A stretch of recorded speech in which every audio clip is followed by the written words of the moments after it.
Hello all welcome to my channel. ఈరోజు simple and recipe bagara rice. So తయారీ విధానం చూసేద్దాం.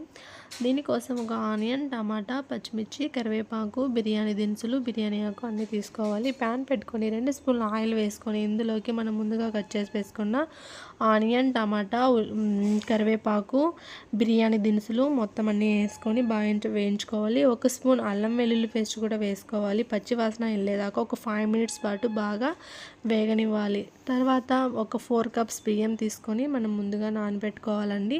సో తగినన్ని వాటర్ వేసుకొని మనం ముందుగా నానబెట్టుకున్న రైస్ని అయితే ఇందులోకి యాడ్ చేసుకోవాలి.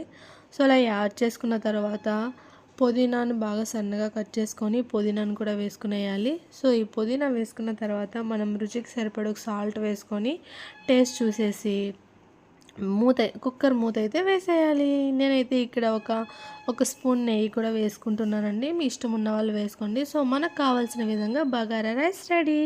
ఇలాంటి ఇంట్రెస్టింగ్ వీడియోలు మీకు ఎన్నో కావాలనుకుంటే నా ఛానల్ని వెంటనే సబ్స్క్రైబ్ చేయండి.